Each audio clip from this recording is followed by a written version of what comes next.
Big Boss Malayalam season 7 classic ടാസ്കുകളിൽ ഒന്നാണ് hotel task. മുൻ മത്സരാർത്ഥികൾ ചലഞ്ചർമാരായി എത്തിയ ടാസ്ക് സംഘർഷങ്ങൾക്കിടയാക്കിയിരുന്നു.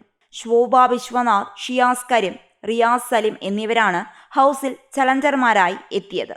BB ഹോട്ടലിൽ അതിഥികളായി ആദ്യമെത്തിയത് ശോഭയും ഷിയാസുമാണ്. ഇവർ ഒരുമിച്ചാണ് എത്തിയത്. അവർ പോയതിനു ശേഷം റിയാസും എത്തി. ഇതിൽ ശോഭയും റിയാസുമാണ് മത്സരാർത്ഥികൾക്ക് മുന്നിൽ ശരിക്കും ചലഞ്ചർമാരായത്. എന്നാൽ ശോഭയ്ക്ക് ചലഞ്ചായത് അനീഷാണ്. അനീഷ് ശരിക്കും ശോഭയെ കരയിപ്പിച്ചു. അത് പ്രേക്ഷകർ കണ്ടതാണ്. റിയാസാകട്ടെ പ്രധാനമായും ഷാനവാസിനെയാണ് ടാർഗറ്റ് ചെയ്തത്. റിയാസിന്റെ ചലഞ്ചുകൾ അതേ നാണയത്തിൽ ഷാനവാസ് ഏറ്റുപിടിച്ചതോടെ ടാസ്ക് തന്നെ നിർത്തേണ്ടിയും വന്നു. ഷാനവാസിനെ വിമർശിച്ച് സംസാരിക്കാൻ ശ്രമിക്കുന്നതിനിടെ റിയാസ് നടത്തിയ ഒരു പ്രയോഗത്തിനെതിരെ ബിന്നിയും രംഗത്തെത്തിയിരുന്നു.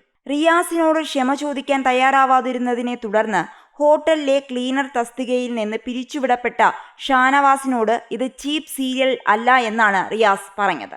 എന്നാൽ പിന്നീട് ഈ പ്രയോഗത്തിൽ തനിക്കുള്ള പ്രതിഷേധം ബിന്നി റിയാസിനെ അറിയിച്ചു. ഞങ്ങളും സീരിയലിൽ നിന്നാണ് വരുന്നത്. ചീപ്പ് സീരിയൽ എന്ന് പറയുമ്പോൾ അത് ഞങ്ങളുടെ പ്രൊഫഷനെ അപമാനിക്കുന്നത് പോലെയാണ്. ഷാനവാസിനെ വിമർശിക്കണമെന്നുണ്ടെങ്കിൽ അയാളെ മാത്രം വിമർശിക്കണം, ബിന്നി പറഞ്ഞു. ഈ സമയം നടി കൂടിയായ അനുമോളും ബിന്നിയുടെ ഒപ്പമുണ്ടായിരുന്നു. അങ്ങനെ താൻ ഉദ്ദേശിച്ചിട്ടില്ലെന്നാണ് റിയാസ് പറഞ്ഞത്. ചീപ്പായിട്ടുള്ള സീരിയലുകളും ഉണ്ട്, പക്ഷേ എല്ലാ സീരിയലുകളും അങ്ങനെയല്ല, റിയാസ് കൂട്ടിച്ചേർത്തു.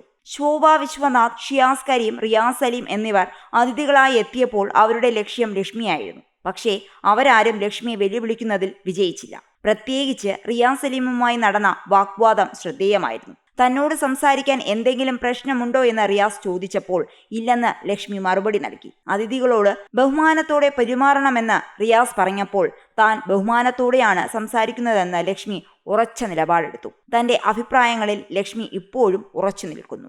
കഴിഞ്ഞ വാരാന്ത്യ എപ്പിസോഡിൽ മോഹൻലാലിന്റെ പക്കൽ നിന്ന് ശക്തമായ വിമർശനം നേരിട്ടത് ലക്ഷ്മിയായിരുന്നു. എന്നാൽ ലക്ഷ്മിയെ പിന്തുണയ്ക്കുന്നവരുടെ എണ്ണത്തിൽ ഈ ആഴ്ച വലിയ വർധനവുണ്ടായിരിക്കുന്നു. ഇൻസ്റ്റഗ്രാമിൽ 30,000 അടുത്ത് ഫോളോവേഴ്സ് ഉണ്ടായിരുന്ന ലക്ഷ്മിക്ക് ഇപ്പോൾ 70,000-ന് മുകളിൽ ഫോളോവേഴ്സ് ഉണ്ട്. വോട്ടിങ്ങിലും വലിയ മുന്നേറ്റമാണ് ലക്ഷ്മി നടത്തുന്നത്.